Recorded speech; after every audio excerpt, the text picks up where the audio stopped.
acá me están saludando desde el chat. Hola. Está todo muy buenas tardes. Ahora sí vamos a dar comienzo a la mesa número 10, que la titulamos Abordajes de las violencias.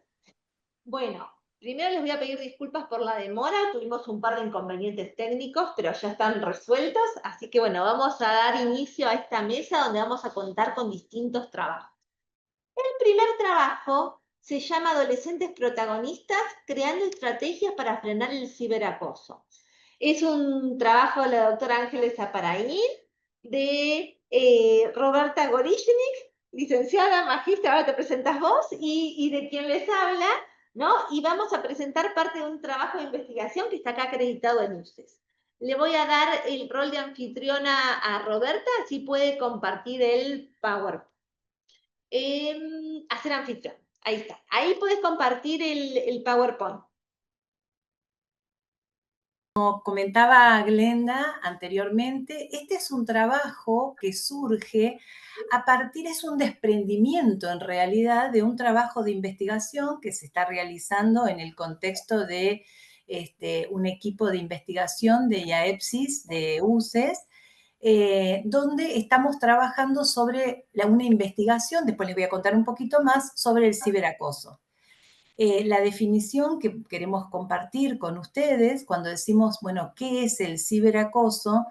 Es una problemática muy difundida, muy creciente, que está muy presente en este momento y que tiene que ver con la forma de acoso o intimidación a través de las tecnologías digitales que ocurre en las redes sociales, en distintas plataformas, etcétera, y en lo cual tiene un impacto muy fuerte con efectos y consecuencias muy importantes sobre la subjetividad de quien es el acosado, bulineado, también se lo conoce como ciberbullying, y es una forma de bullying que trasciende, digamos, es extramuros a nivel de la institución escolar y que no se presenta solamente en grupos escolares, sino que digamos, en distintos grupos y de diferentes maneras, con un impacto, como yo decía, muy negativo para la subjetividad de quien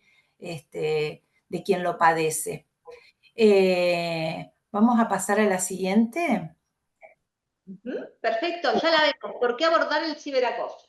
Bien, nosotros, bueno, en los últimos años hay un avance vertiginoso respecto de las tecnologías digitales, del uso masivo de las redes sociales, y entonces esta forma de violencia que trasciende, como les decía, el ámbito escolar y se intensifica en los entornos escolares virtuales, genera un acoso silencioso, constante, muchas veces invisible para los adultos, y estas consecuencias que padecen quienes sufren, que son muy graves, que implican sintomatologías como por ejemplo ansiedad, depresión, aislamiento, trastorno del sueño e incluso riesgo suicida.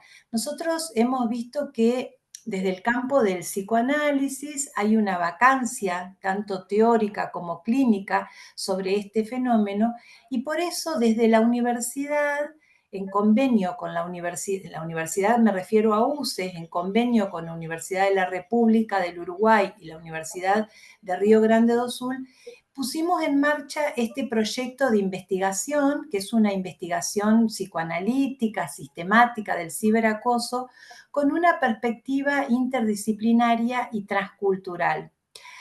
A partir de esta investigación, surgió como una demanda de las instituciones que participaron, nos propusimos no solamente producir conocimiento riguroso, sino también ver de qué manera podíamos generar un impacto en la comunidad con acciones concretas de gestión y promoción de la salud mental.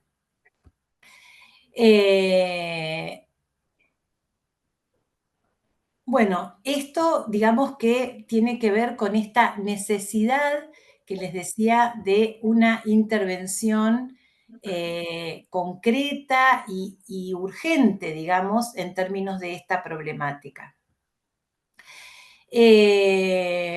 Si querés pasar a la siguiente, Glenda. Ahí la estamos viendo, está perfecto, sí. Bien. Bueno, en esta presentación que vamos a realizar hoy, nos proponemos compartir tanto la experiencia de este proyecto acreditado, el modo en que la investigación universitaria, cuando se concibe con un compromiso social, puede articularse con intervenciones concretas en territorio, y cómo el trabajo conjunto entre universidad, escuela y comunidad puede transformar realidades. El estudio que se está realizando en el trabajo de investigación es un estudio que está estructurado en 2 etapas. Primero estamos aplicando un cuestionario ad hoc, que es online, adolescentes de entre 13 y 18 años o presencial en algunos casos, tanto en Argentina como en Uruguay y Brasil, para conocer la percepción que los adolescentes tienen sobre el ciberacoso. Luego hay un segundo momento en que los adolescentes que reportan ser víctimas, se les realizan entrevistas semiestructuradas de corte psicoanalítico bajo consentimiento informado. Para el análisis de las entrevistas se utiliza el algoritmo David Lieberman, ADL, que es una herramienta que está basada en la teoría freudiana y que permite una exploración rigurosa de los procesos inconscientes que intervienen y que se ponen en juego en esta problemática y que esta herramienta nos permite explorar. Nos interesa muchísimo destacar que esta metodología no solamente tiene el objetivo de cuantificar, sino también de comprender en profundidad estos procesos psíquicos y vinculares implicados en la experiencia del acoso virtual. A partir de la serie Adolescencia, contribuyó la serie Adolescencia a generar una conciencia colectiva sobre la gravedad de esta problemática que muchas veces ha estado naturalizada, invisibilizada, y la serie Adolescencia lo que hizo fue como visibilizar no la problemática, porque la problemática en realidad está como muy presente en distintos ámbitos, sino a poner el foco en la complejidad y en la gravedad de esta problemática. Esto ha tenido muchísimas derivas, como encuentros, por ejemplo, en distintos ámbitos PSI, donde a través de cine debate, muchos espacios de difusión en distintos medios, los medios de comunicación escrito han tomado la problemática y se han hecho publicaciones en importantes revistas, diarios, etcétera. Y esto generó una apertura al diálogo, lo que me parece que generó como una situación muy propicia para que las instituciones escolares generen un espacio de demanda en el que piensen la intervención de equipos o de profesionales que puedan ayudar a visibilizar, comprender e intervenir sobre esta problemática. Esta preocupación creciente en las escuelas por el impacto psíquico del ciberacoso y por las dinámicas de exclusión que esto genera, los efectos, sobre todo visibilizando esto, ¿no? Los efectos sobre la convivencia institucional. Entonces surge una demanda a partir de la que diseñamos una propuesta de intervención participativa que denominamos adolescentes protagonistas creando estrategias para frenar el ciberacoso. Esta iniciativa, que se realizó primero en Concepción del Uruguay, en la provincia de Entre Ríos, y que se está replicando en otros ámbitos, a través de un convenio de Dirección Departamental de Escuelas en la provincia de Entre Ríos, que digamos, tiene su ámbito de injerencia en el Departamento Uruguay y del Ministerio de la Secretaría de Salud Mental de la ciudad de Concepción del Uruguay, se hizo un convenio con las escuelas secundarias, lo que nos permitió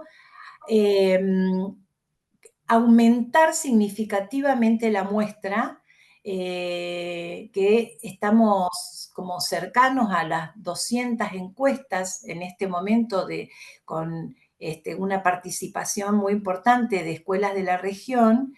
Y lo central de esta actividad es la convocatoria a estudiantes, docentes, familias, a construir estrategias colectivas. Para esto se organizaron intervenciones en distintas modalidades, conversatorios, jornadas de sensibilización, prácticas situadas, con el objetivo de prevenir e intervenir sobre la violencia digital, reforzando tanto los lazos vinculares con distintas instituciones como generar una acción de responsabilidad colectiva. Perdón, que no sé por cuál diapositiva estás. ¿Ya estamos en el proyecto de acción comunitaria? Sí, perfecto. Eso ya, ¿Sí? ahí está, ¿sí?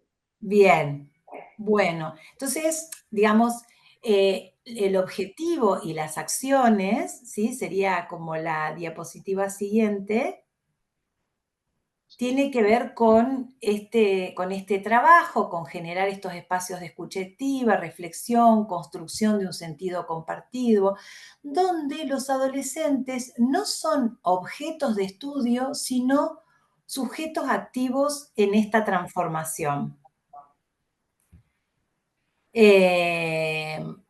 Vamos a la siguiente. Sí, perfecto. Entonces, esta experiencia muestra cómo la investigación universitaria no solamente puede, sino que hay algún sentido de responsabilidad social, de contribuir, que siempre está subyacente en toda investigación, y las posibilidades y oportunidades que tiene de salir del claustro, que puede ser un motor de transformación social cuando se articula con las necesidades reales del territorio. Estamos en tiempos donde la salud mental adolescente es un tema central y creemos fundamental promover investigaciones que no se limiten a lo teórico, sino que se traduzcan en políticas públicas, intervenciones concretas y trabajo colaborativo entre universidad, escuela y comunidad. Nuestra apuesta es formar jóvenes conscientes, comprometidos, protagonistas, que sean capaces de construir una cultura digital basada en el respeto, la inclusión, la empatía. Bueno, queremos agradecer su atención y quedamos abiertos para luego, en un próximo segundo momento, abrir el espacio a las preguntas. Voy a leer esta última filmina. Nuestra propuesta invita a reflexionar, porque quiero hacer hincapié en esto, sobre el potencial transformador de la investigación universitaria cuando ésta se concibe como un proceso vivo, situado y articulado con las necesidades reales del territorio. Gracias. A ver, el próximo trabajo es violencia doméstica y apego, intervenciones a partir de la psicoterapéutica EMDR en mujeres adultas con diagnóstico de trastorno por estrés postraumático, víctimas de violencia doméstica por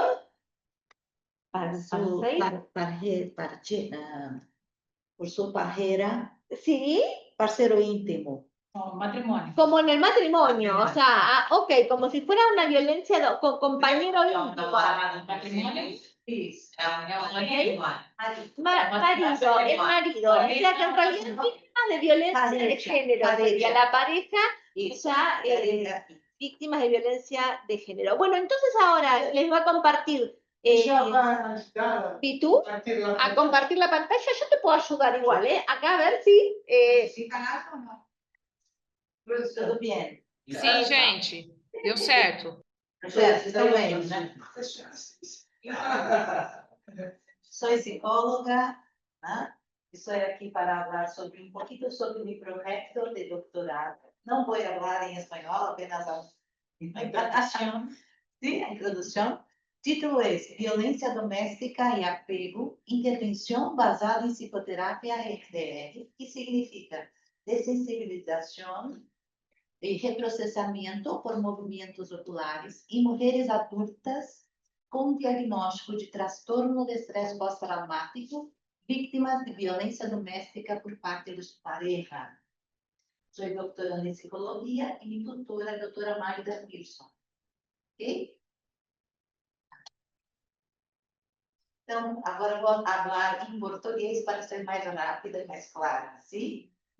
O que é a psicoterapia MDR? A MDR é uma forma de psicoterapia baseada em neurociência e evidências científicas. Tá? Hoje ela é praticada no mundo inteiro, indicada pela Organização Mundial de Saúde para tratamento de TED.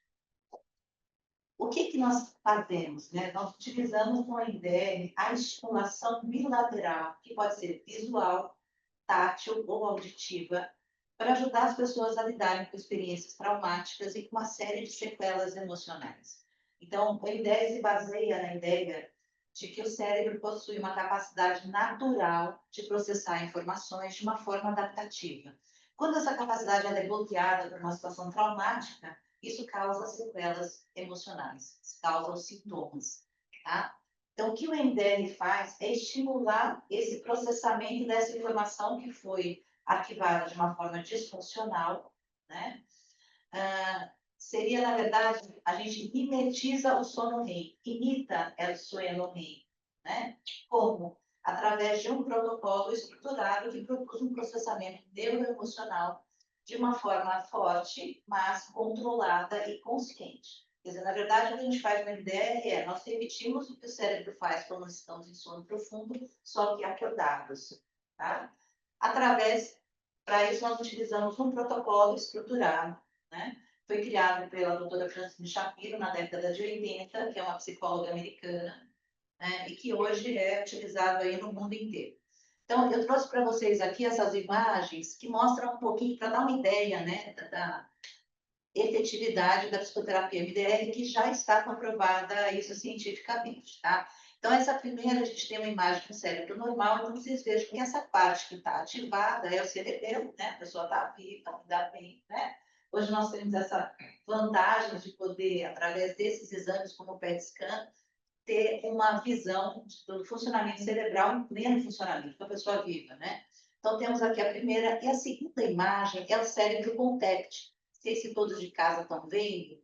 Vejam que tem várias estruturas ativadas de uma forma disfuncional.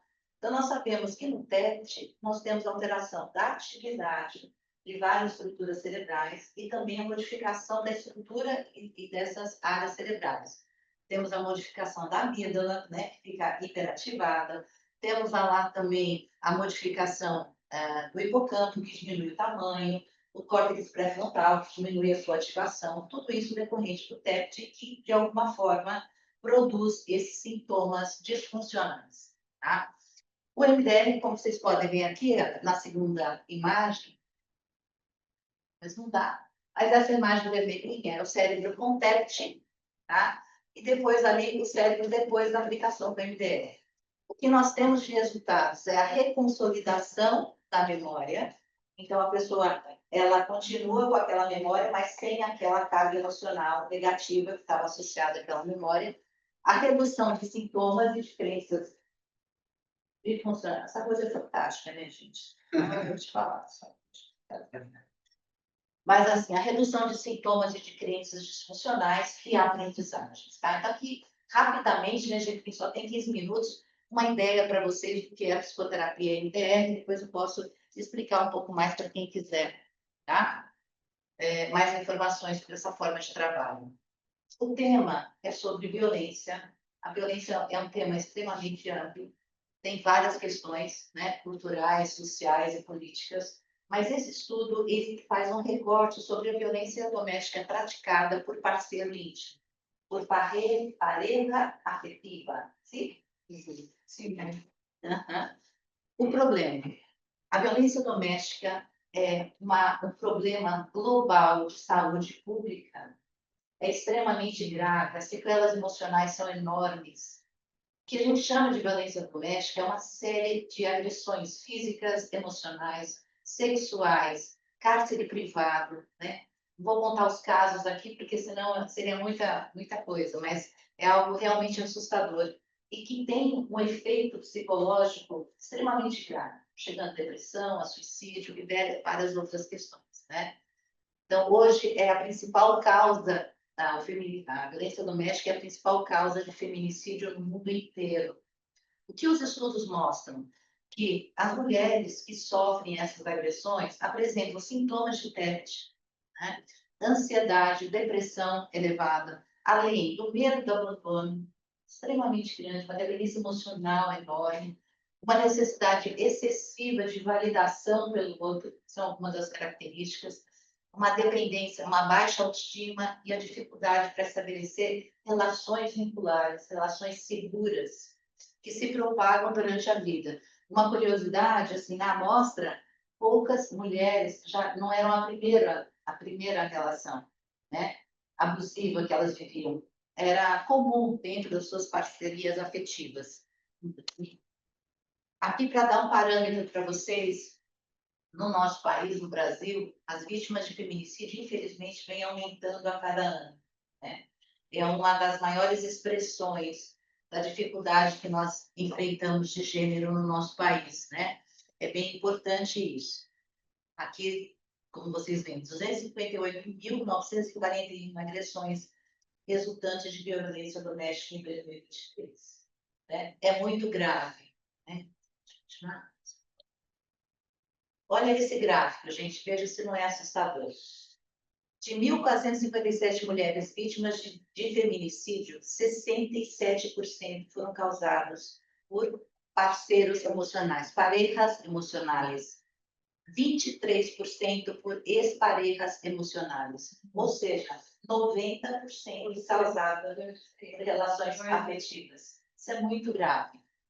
Aqui nós temos alguns problemas enfrentados na amostra. Primeiro, uma evasão muito grande. As mulheres não ficam, elas vão embora, né? Elas não ficam nos atendimentos, não se engajam nos atendimentos propostos. Nós temos algumas hipóteses por que isso acontece. Dependência financeira, muitas mulheres dependem financeiramente de seus maridos. Algumas dependem emocionalmente, a grande maioria, claro, todas dependem emocionalmente deles. Medo da retaliação do ofensor, muito grande. Falta de credibilidade, né, do sistema, do Estado. Então, uma dificuldade de acreditar que vão ser realmente protegidas, que aquelas medidas vão ser protegidas, né? Mas temos algumas questões emocionais. Sentimentos extremamente ambivalentes com relação ao ofensor. Então, muitas vezes, elas apresentam um afeto positivo disfuncional, uma idealização ao agressor. Tudo isso evita que elas se protejam, que elas saiam do ciclo de violência, que elas rompam, né, essa relação abusiva, tá? Estou aqui para falar um pouco para vocês do problema. Esse também é um outro gráfico assustador. Aqui são dados do primeiro semestre do ano passado, de 2024, né? 80% das mulheres vítimas de feminicídio não tinham feito nenhuma denúncia prévia aos órgãos, né, públicos de forma geral, né? Então, mediante essas, né, todas essas questões, eu estou trazendo aqui para vocês uma pergunta que é o que o meu estudo pretende tentar responder. Vamos lá. Puede el processamento de recuerdos traumáticos mediante psicoterapia EMDR reduzir os sintomas de TED, ansiedade, depressão e dependência emocional, además de promover cambios de los patrones de apego e da capacidade de estabelecer vínculos seguros em las mulheres com TED, vítimas de violência doméstica por parte de suas parejas que conformam a extra. Que indicadores clínicos mostram cambios em los patrones de apego dessas mulheres tras o reprocessamento de recuerdos traumáticos? ¿Sí? A justificação são várias, né? Mas eu vou trazer algumas aqui para vocês. Primeiro, a relevância teórica está também nessa questão de ampliar os caminhos da integração entre a ideia de processamento de memórias traumáticas e o tratamento de vínculos afetivos disfuncionais. Então, a ideia é fazer essa associação mais fortemente entre reprocessar as memórias traumáticas e tratar os vínculos. O MDR é uma psicoterapia com muita comprovação científica, mas existe uma lacuna de investigação quando a gente fala de violência doméstica. Bem interessante, né? E como que o MDR pode, de alguma forma, modificar os padrões de apego, né? E aqui eu estou falando apego dentro da teoria do apego de Bowlby, né? É isso, né? E profile, eu trouxe de aula os padrões de apego e transformar esses padrões para ajudá-las a construir vínculos mais seguros, né? A ideia também é contribuir para avanços da neurociência e psicologia do trauma, implicações práticas, redução dos sintomas, do impacto do trauma nessas mulheres, aumentar a segurança emocional, diminuir a ambivalência de sentimentos dessas mulheres por esses parceiros afetivos e nas relações de uma forma geral que elas propõem, né? Trazer um enfoque terapêutico breve e focado. As mulheres estão morrendo, essas mulheres morrem a cada dia, né? As vítimas de feminicídio são muitas, então as intervenções elas têm que ser rápidas e a toque de caixa, né? Eu vejo nos atendimentos, eu tenho, vou falar daqui a pouquinho, 5 sessões só para atendê-las. E às vezes é difícil fazer umas 5, né? Algumas, às vezes, aparecem espancadas ou não aparecem mais, enfim. Nem todas estão afastadas de seus parceiros, né? Relevância social. Programa social de políticas públicas de intervenção, existem vários, né? Inclusive de proteção às vítimas, mas poucos cuidam da autonomia emocional dessas mulheres. Então, a ideia é ajudá-las nesse aspecto. Ajudar no tratamento do ciclo da violência, promover uma qualidade, né? Ampliar a qualidade da saúde mental, implicações metodológicas, verificar a eficácia do IDEB para esse nicho, né? Para essa população, né? Trazer análise das variáveis e a determinação dos indicadores que ajudam nesse trabalho. Os objetivos gerais, estabelecer, então, a efetividade de reprocessamento de memórias traumáticas mediante o MDR, sobre os sintomas emocionais e padrões de apego, né?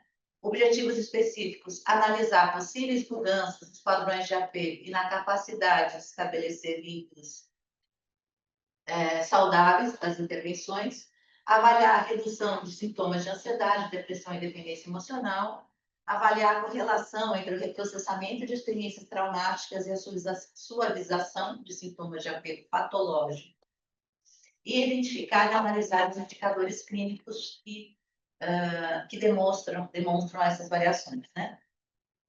Marco teórico. Vamos lá. É muito grande, mas uma integração. Eu busco uma integração entre trauma, teoria do apego e neurociência, tá? Então, o que eu trouxe? Neurociência e psicologia do trauma, MDL e processamento adaptativo de informação, a teoria do apego e saúde mental, essas correlações, trauma relacional e violência doméstica e integração neuroafetiva, que é o MDL integrado à teoria do apego, tá? Então, esses são os principais autores, trazendo aí resumidamente. A metodologia é um estudo quanti e quali, tá? Amostra 30 mulheres com TEPT, né? Devido à VPI, que é violência doméstica do parceiro afetivo. Os instrumentos que eu uso, a PCR-5 para avaliar sintomas de TEPT, rádios para avaliar depressão e ansiedade, o DRS para avaliar dissociação, o EAI-QI, que avalia experiências diversas na infância, né, que é o ACE, né, conhece como ACE, EAI-QI no Brasil, o ECR-RS, que é uma escala do estilo de apego, muito interessante, que a gente consegue avaliar os estilos de apego separadamente. Então, estilo de apego com a mãe, com o pai, com o parceiro afetivo, tá? E com o principal amigo. E essa escala também me dá um estilo de apego global. Vou mostrar para vocês. Isso é bem bem bacana, porque a gente consegue ver essa modificação para cada estilo de apego. As variáveis independentes do MDR, no grupo aplicado dentro do grupo experimental, as dependentes, padrão de apego, ansiedade por separação, né, e evitação de relacionamentos, os sintomas de TEPT, ansiedade, depressão e dissociação, variáveis de controle, o uso de psicofármacos e outras formas de psicoterapia, né, poderia ter, tá, estou terminando, moderador, antecedentes de trauma e gravidade inicial. O procedimento, gente, é amplo, mas assim, fiz uma parceria com as delegacias municipais, né, de defesa da mulher, tá? Delegacia de Defesa da Mulher, Santos, Cubatão e Guarujá, são 3 delegacias que eu estou trabalhando agora. As pacientes são indicadas pela delegacia, então elas chegam, são pessoas que fizeram boletim de ocorrência contra os seus abusadores, tá? Então, elas são indicadas a fazer parte desse projeto, então, eu apresento a pesquisa, dou uma série de palestras sobre violência doméstica, sobre trauma, várias questões de psicoeducação, né? Comunicação não violenta, enfim. É aplicada as escalas, randomização, né? Das vítimas, pacientes, dividido em 2 grupos. O grupo experimental e o grupo de controle. O grupo de experimental tem 5 sessões de MDR, o de controle, 5 semanas em fila de espera, tá? É feita a reavaliação em cada grupo, uma análise comparativa, e depois eu faço a aplicação do MDR também naquelas mulheres que ficaram no grupo de controle. Justo, né? As contribuições esperadas é que o MDR, através do processamento dessas memórias, possa fazer uma alteração nesses sintomas, né? Sintomas de TEPT e de apego disfuncional. E que no grupo de controle a gente não veja muita alteração, tá? Estado atual, meu trabalho está, né, aprovado pelo Comitê de Ética Brasileiro, ainda está em coleta de dados, então não está terminado, tá? E eu trouxe para vocês resultados parciais rapidamente, apenas um gráfico para vocês verem. 30% da amostra já teve redução de 100% no TEPT, tá? Sintomas de TEPT. 15% redução de 80% a 92%, 7% redução de 58% e 30% redução de 30% ou 40%. Então, ele tem outra trabalho, rapaz. Ele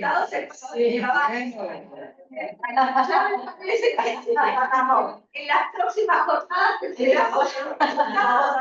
total. Então, aqui, gente, olha, a ansiedade azul é o antes e o laranja depois, só para vocês terem uma ideia, a mudança, a depressão também, as alterações bem significativas, pode mudar. O estilo de apego global tem uma alteração bem significativa, o estilo de apego com o casal, né, com a pareja íntima, e continuando, esse aqui eu acho que é o melhor, mais fácil de mostrar. Mulheres que começaram com apego desorganizado, o azul, elas passaram para o apego seguro, o laranja para apego ambivalente e o verde para apego evitativo, tá? Aqui, depois, só volta um pouquinho. Aqui, antes das conclusões. Aqui, o apego evitativo. Então, eu tenho um azul aqui, que foi uma pessoa que não mudou o estilo de apego inicial, e a outra mudou para o ambivalente. O ambivalente, o azul, mudou para o evitativo, e aqui o rosa mudou para apego seguro, tá? Conclusões. a conclusão já está, certo? Gente, então é isso. Apesar de serem resultados parciais, a gente tem aí uma ideia bem, bem positiva, né, sobre o que a gente pode fazer com uma forma de psicoterapia breve, focal, rápida e que tenha um resultado aí significativo para ajudar essas mulheres. Então, acho que é isso. Obrigada. A todas as pessoas presentes e a todas as pessoas online. Meu nome é Dalva Costa. Vou falar um pouquinho do meu currículo rapidamente. Primeira formação filosofia, segunda graduação letras, português e inglês. Terceira, aí fiz psicanálise, uma pós em ética. Também tenho, né, uma graduação em psicologia e aí faço doutorado agora doutorado em psicologia aqui na USP. E aí eu vou passar para o meu colega, né, para o meu amigo querido, que trabalha comigo nesse tema, Rodrigo. Buenas tardes a todos. Yo voy a presentarme en español, pero voy a hablar en portugués para ganarnos tiempo. Yo soy Rodrigo, soy neuropsicólogo especialista en Brasil, doctorando UCIS, acá en Buenos Aires.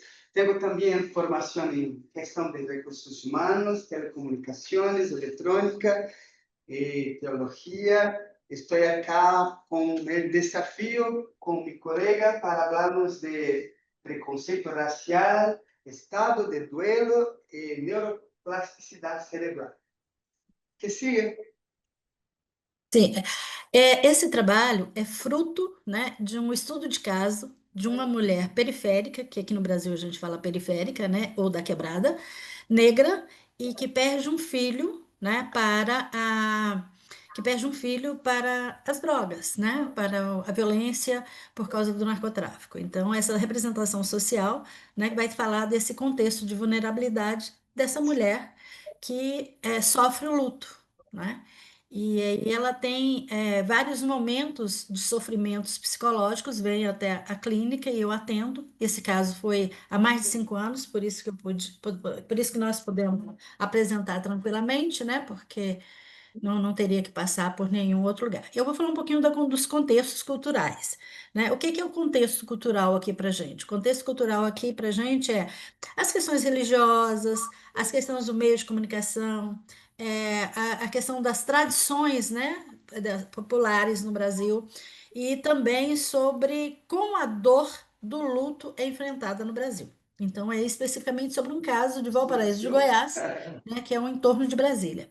E aí tem um contexto de vulnerabilidade. O que que seria, né, esse contexto de vulnerabilidade? É quando ela não conseguia, ela estava dentro de um processo que ela não conseguia sair desse contexto de tristeza e da perda do luto, porque não conseguia ressignificar a dor, né? E ela não tinha uma rede que pudesse auxiliá-la, nem o Estado, nem família, nem amigos. Ela se via sozinha e não tinha nem coragem de falar sobre as coisas com as pessoas, porque o filho dela tinha morrido por causa de drogas e por causa de tráfico de drogas. Então ela se fechou, né, em si, e aí veio para a clínica social, e eu atendi.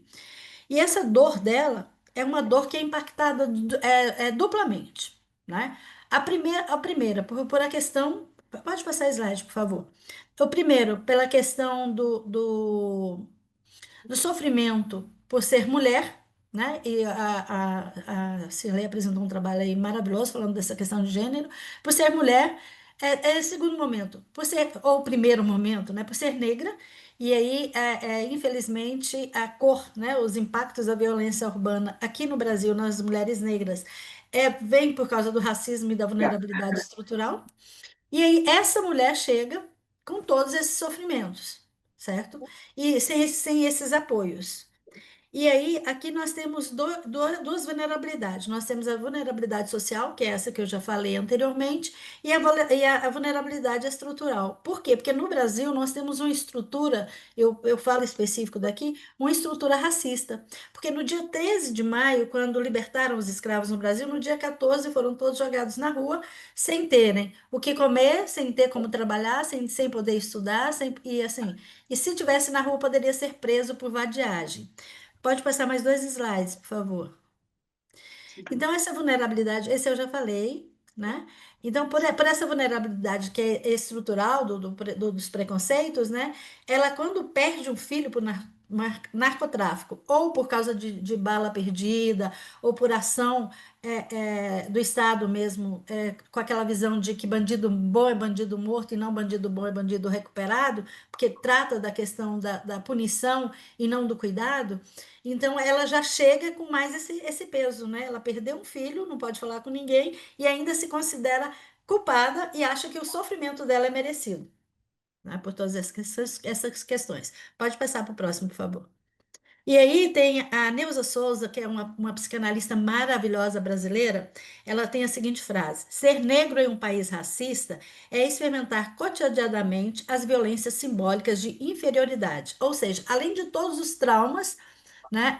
Ela escreveu um livro chamado Tornar-se Negro. Então, assim, além dessa violência toda, como você é o outro do outro do outro, porque se você pensa assim, o outro do homem é a mulher, o outro da mulher é o homem negro, e a mulher negra seria o outro do outro do outro, ou seja, totalmente inferiorizada nesse ambiente. E ela trata disso nesse livro, né, que é maravilhoso e que trouxe para a gente a possibilidade de trabalhar através da neurociência com todas essas questões sociais, estruturais e de violências, né, tanto estrutural quanto a violência que se apresenta também, né, pelo Estado. E aí, o compromisso de nós, profissionais, né, quando a gente trabalhou com isso, quando a gente começou a se debruçar sobre esse caso, nós chegamos à seguinte conclusão, eu e Rodrigo, que o compromisso dos profissionais, né, da parte psicológica, era um adoecimento, o adoecimento dela não aparecia só no físico e nem só no psicológico, então era uma doença mental, mas as dores estavam generalizadas. Então, o compromisso dos profissionais da saúde mental aqui no Brasil hoje, a gente concluiu que tem que ser investigadores que prezem, né, por incluir essa questão racial aqui no Brasil. Porque aqui, infelizmente, quando você olha para a cultura, é uma cultura que se pensa europeia, né, porque todo o conhecimento do Estado, das escolas e tudo mais, vem da Europa, mas, no entanto, a maioria da população não se sente pertencente, porque a maioria da população, mais de 58%, é negro e que tem a cultura africana não só na pele, mas na cabeça e no coração. E também nas estruturas religiosas, né?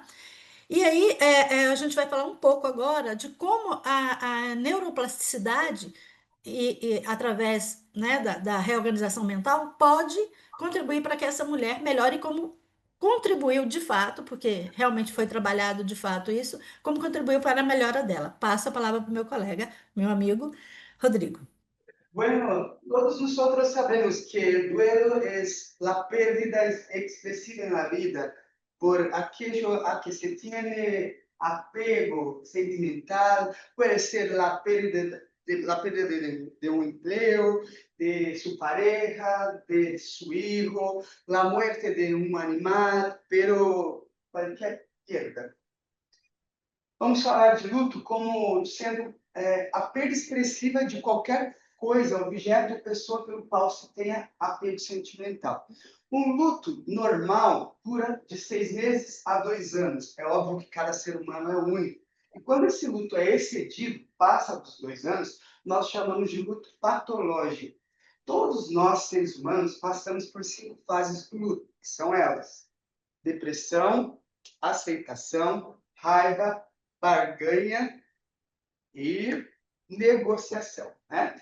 São essas 5 fases que estão lá em depressão. Enfim, não necessariamente nessa ordem, mas todos nós atravessamos as 5 fases do luto. E aí o desafio era unir o racismo, o estado de luto e a ressignificação através da neuroplasticidade. Vocês que estão aqui, eu convido vocês neste momento a fecharem seus olhos, cerrem seus olhos, pensem num país que vocês gostariam muito, muito de conhecer. Imagine estando nesse país, ao lado da pessoa que vocês mais amam, saboreando uma deliciosa comida. Então, cerrem sus ojos. Estou em país desses sonhos, com sus parejos, saboreando uma exquisita comida. Ok? Dale? Neste momento, tente fazer uma cara feia. Difícil, não? Cristo, abre seus olhos. E aí, difícil? Outro comando. Vou pedir para vocês fecharem os olhos e vocês estão proibidos de imaginarem uma girafa. Fechem os olhos. Pensem em qualquer coisa, menos em uma girafa. Deu certo? Difícil? Quantos de vocês aqui, presenciais e online, estão usando o relógio? Levante suas mãos. Quem está usando o relógio no braço esquerdo, continue com a mão levantada. Os que estão usando o relógio no braço esquerdo e são canhotos, surdos, mantenham suas mãos arriba. La mayoría utiliza el reloj en brazos surdos y no son surdos, pero es contexto aprendido desde pequeños, desde niños. Então, são contextos que vão se repetindo com o decorrer da vida. Pode passar, professor. Vamos lá. Pode passar.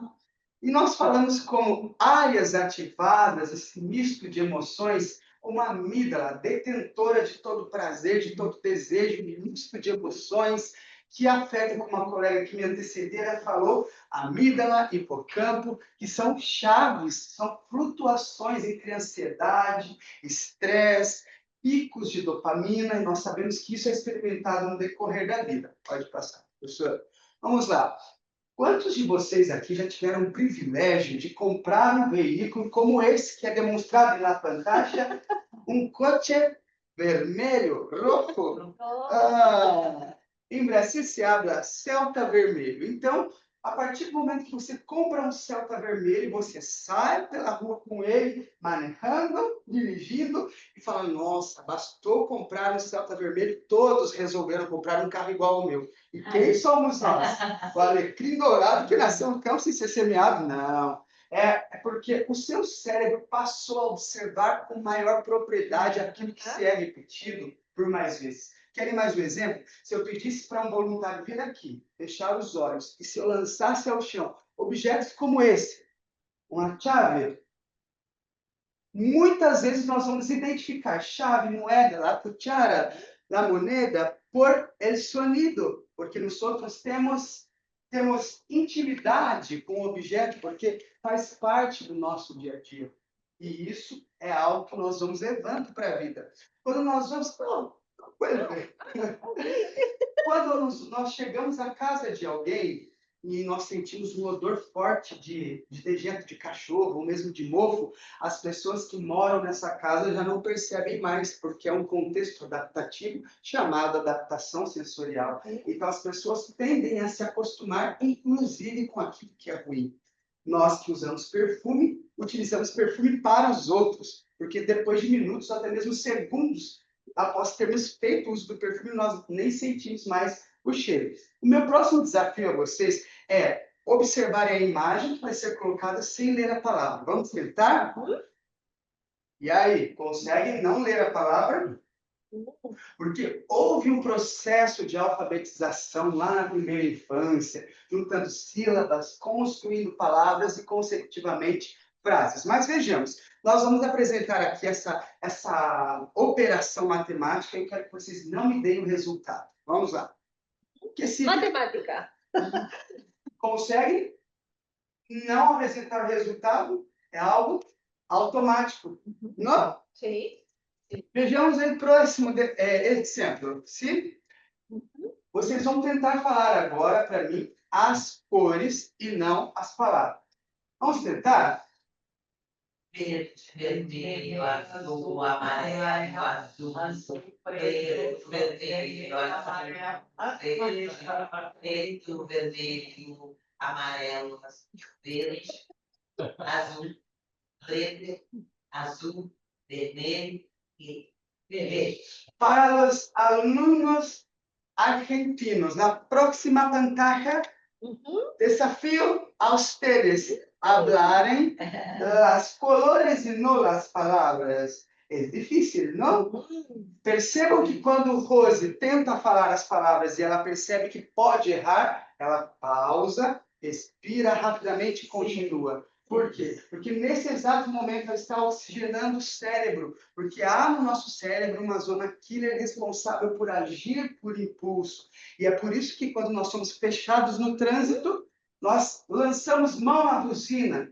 Se nós trocássemos esse hábito por 21 dias, e ao invés de apertar a buzina, nós aumentássemos o volume do som do nosso carro, nós trocaríamos um hábito aversivo por um saudável. A intenção aqui do nosso projeto é: o que você fez com o que te fizeram? É ressignificar o luto. Isso não quer dizer que nós não vamos vivê-lo, mas quer dizer que nós vamos extrair dele o que há de melhor. Doutora Suzana dizia na aula de ontem, quando ela perdeu, não me recordo se seu pai ou sua mãe, doutor Davi Maldavas, que chegou e disse assim a ela: você vai fazer um doutorado na URSS com bolsa. Ela: não estou preparada para isso, não é o momento.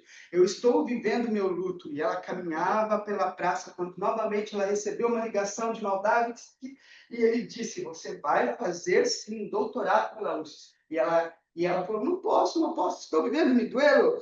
E ele falou: a melhor forma de sair do seu luto é criando um novo projeto. Talvez se naquele momento ela não aceitasse o convite, hoje ela não seria diretora de uma das maiores instituições de doutorado em psicologia em Buenos Aires. Então, talvez nós Terminando nosso tempo. oportunidade por deixarmos passar aquele momento. Pode passar, por favor. Nós concluímos com o seguinte. A Dalva está neuroplasticidade... hablando, Mira, Dalva, ¿vos querés decir algo?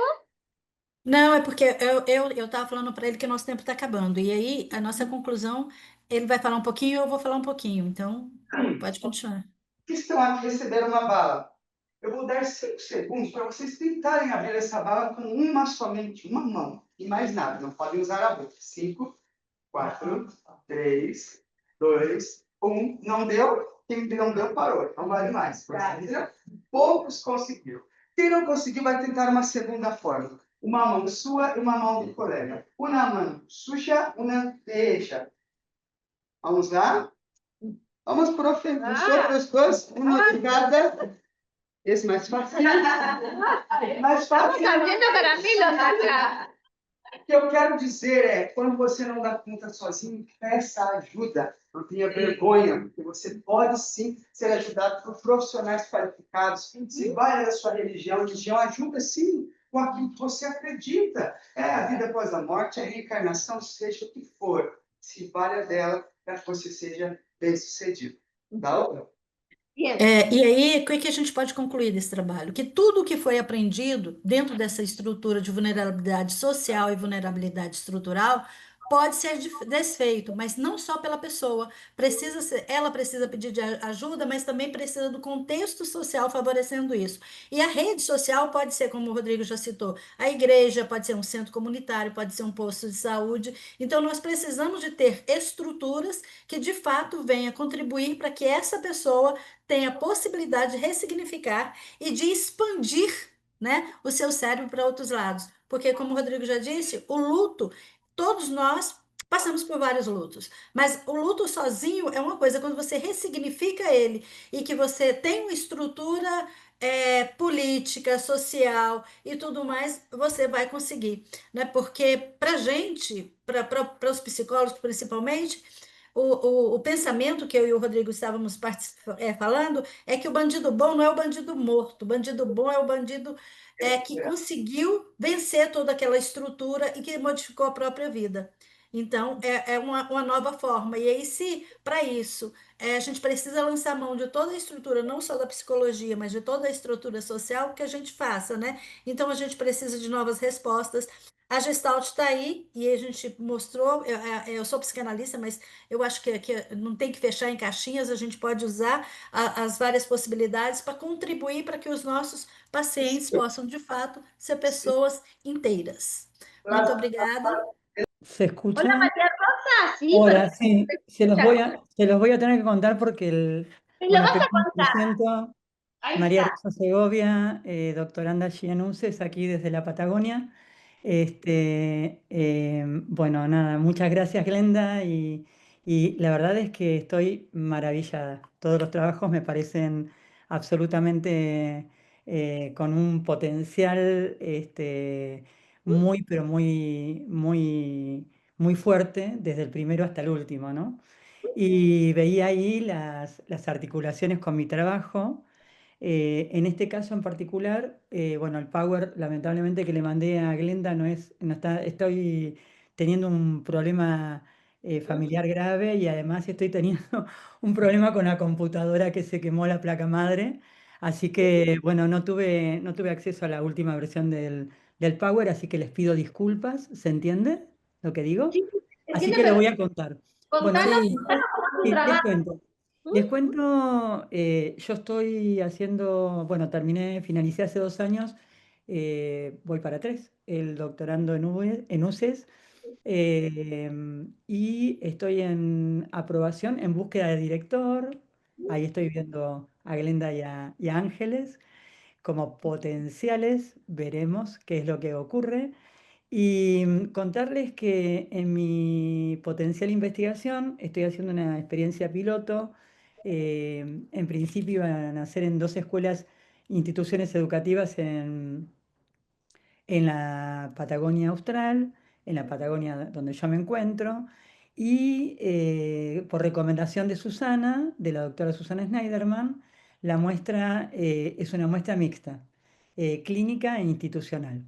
Justamente por lo que decía la primera investigación, en la que tengo el gusto de participar para aprender, la investigación que dirige Ángeles y Glenda, en la que participamos allí con Roberta, justamente para prevenir, ¿no? Intervenir para prevenir cada vez menos. Y lo que incorporé en la investigación es el test de pareja educativa desde el año pasado, también por recomendación de la doctora Susana Schneiderman. En principio, la investigación se iba a desarrollar con un instrumento que es el instrumento AVE. El instrumento AVE es un instrumento, yo soy psicopedagoga de origen, tengo especialización en psicoanálisis en niños, clínica en niños desde hace más de 30 años, en adolescentes y adultos, en niños y adolescentes, y en los últimos 15 años en adultos también. Y particularmente los niños y adolescentes que concurren a mi terapia, a mi consulta, lo hacen para realizar evaluación neuropsicológica.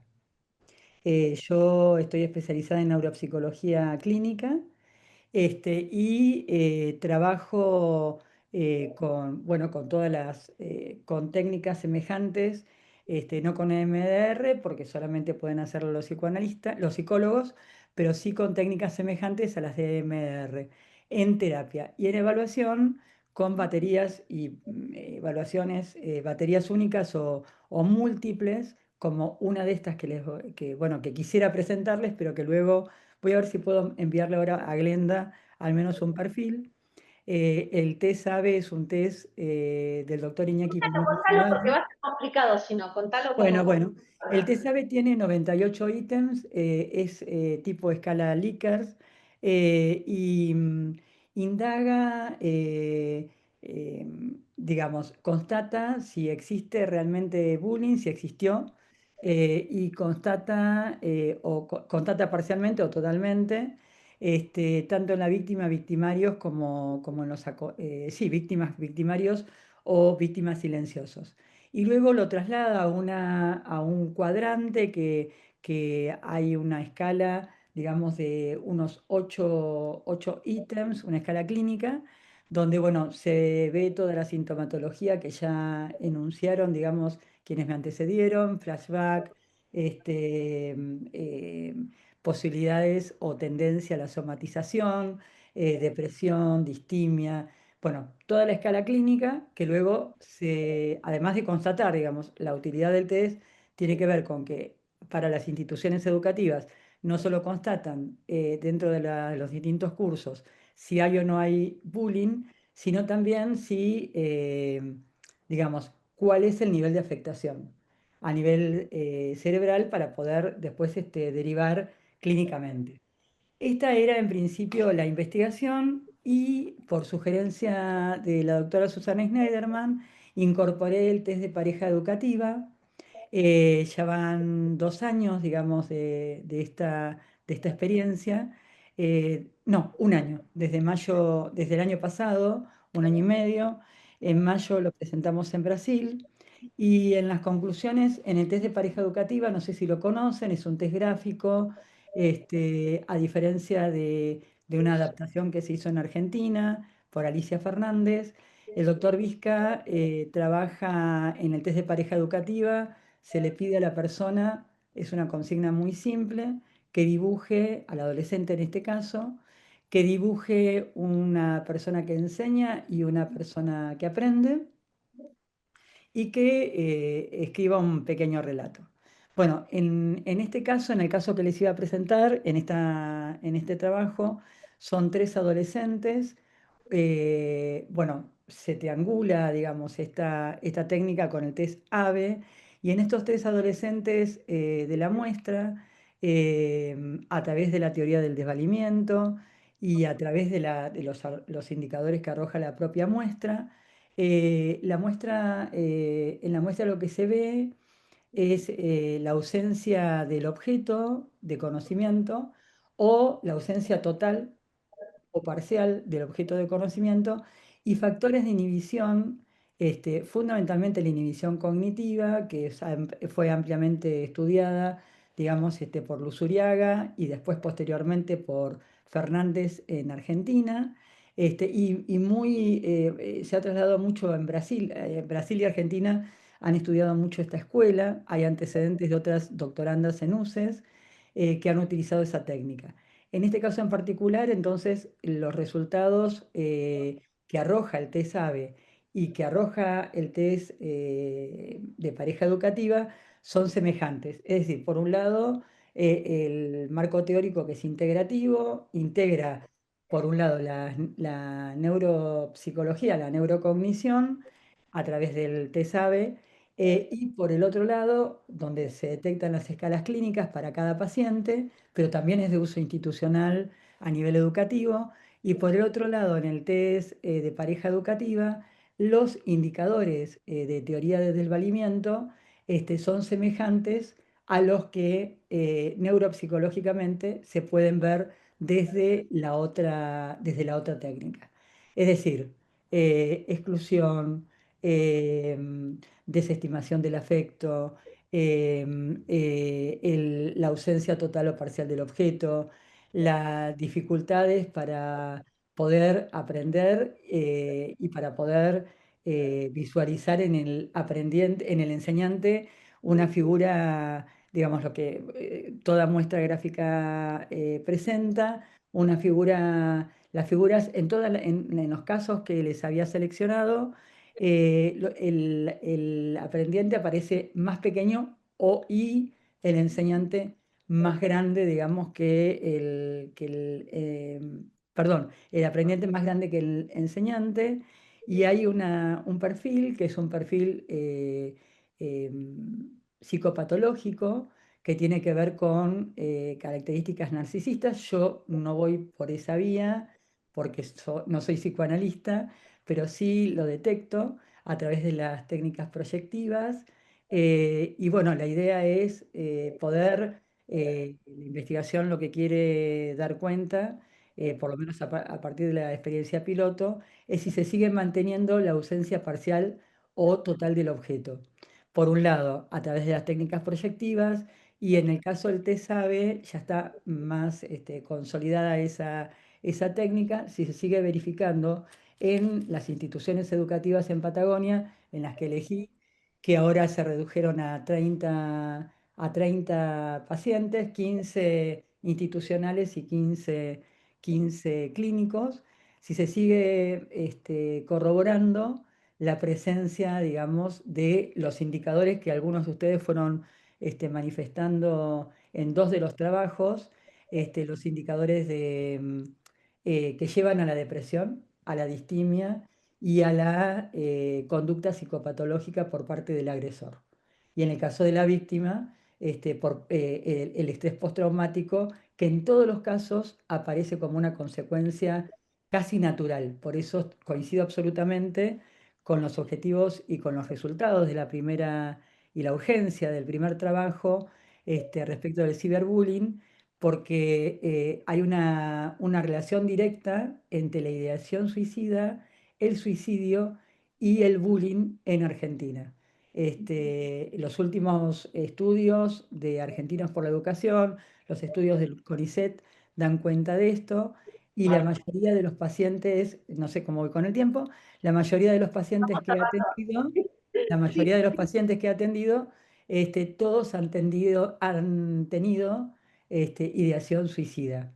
En mi caso en particular, los derivo inmediatamente a psicólogo, CCT o MDR, y en el caso, porque bueno, se ha constatado que en estos casos, que es un poco lo que venimos conversando con Roberta, que en estos casos donde hay intento, ideación suicida, y no quiero generar una controversia, pero una de las terapias más adecuadas para este tipo de pacientes, cuando ya hay cortes, cuando hay pasaje al acto, es el MDR o la CCT o la cognitiva contextual, a nivel psicológico y también a nivel psicopedagógico. Así que, bueno, esto es un poco arriesgado porque todavía estamos en una experiencia piloto y falta, digamos, traducirlo. Lamento, Bueno, te entendió muy bien igual, María Rosa. Muchas gracias por compartir. Vamos a acabar bueno, me animó Roberta, no iba a hacerlo, me animó Roberta, iba solo a escucharlos, No, pero es quería no, contarles. que lo hayas podido presentar.